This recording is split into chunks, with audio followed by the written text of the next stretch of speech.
Երեք հմեկ էի նայում ու տեսնում էի, ասում էին, որ Հայաստանը շատ զարգացած երկիր է։ Եթե Հայաստանում ամեն բան այդքան լավ է, ինչու է ՀՀ քաղաքացին ապրուստի միջոց փնտրում արտերկրում։ Ոչ մեկ էլ խոպան չի գնում։ Նարեկ Կարապետյանի հարցը հռետորական է։ Հատկապես Գեղարքունիքում տուն չկա, որ արտագնա աշխատանքի մեկնած չունենա։ Վոլգոգրադում երևի հայերի մեծ մասը ում գնում ես գավառից է։ Բոլորը լավ գործով, բանով, բայց հայրենիքի հանդեպ կարոտով։ Ուրիշ քաղաքներում է նույն բանն է։ 300,000 աշխատատեղ ստեղծելու խոստումով է ընտրական պայքարի մեջ մտել ուժեղ Հայաստանը։ Քար ու քանդ գործարանները վերականգնել, նորերը կառուցել։ Կարապետյանն ու թիմակիցները պնդում են, ուժեղ Հայաստանը կարող է։ Բոլորը շատ շուտ մոռացան։ Քաղաքական այս ուժի առաջնորդը Սամվել Կարապետյանը միջազգային հեղինակություն ունեցող տնտեսական գործիչ է, աշխարհի ամենահարուստ մարդկանցից մեկը։ Շատերը ասում են Սամվել Կարապետյանը Ռուսաստան է գնացել, այնտեղ է հարստացել, ուրիշ երկրներ է հարստացել, իսկ ձեր բարեկամության մեջ կա, որ Ռուսաստան չի գնացել։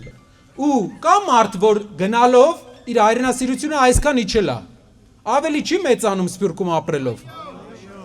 Ավելի չես կարոտում հայրենիքը։ Գադերդ երկրի դրսում ես մենակ իմանում։ Հայ առաքելական եկեղեցուն պաշտպանելու համար ավելի քան 9 ամիս է կալանքի տակ է ուժեղ Հայաստանի առաջնորդ Սամվել Կարապետյանը։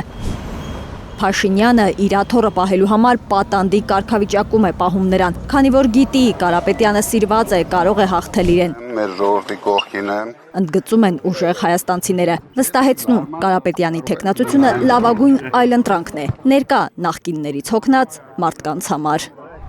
ԿՊ-ն հայտարարություն էր անում 8 ամիս ման գալով, բան չգտնելով մեր վրա,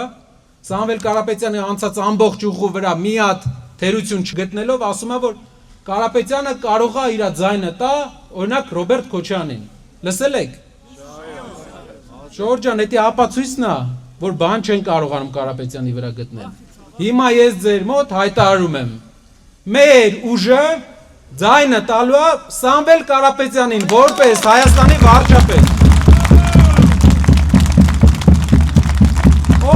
Ձեզ ասի, որ կասկածի, ասեք Նարեկը գրազ է գալիս։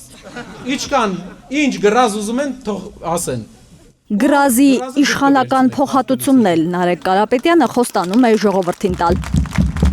Փակել ոչ թե ժողովրդի հոգսերով, այլ ռիլներով ապրող, բյուջեն սեփական պարգևավճարների վրա մսխող վարչապետի իշխանության էջը։ Լուրջ զբաղվենք մեր երկրով, չգնանք մետրոյի մեջ երեխաների հետ կռիվ անենք, կանանց հետ կռիվ անենք։ Գանք գործի հետ կռիվ անենք, պետք է եռա մեր երկիրը ու թարգենք էլ թույլ լինելուց, մեզ թող չհամոզեն, անենք, ապրեք։ Արփիս Քեսյան, Գագիկ Տեր-Ղազարյան, Հայլուր։ Ժամանակ եք տվել ու եկել եք։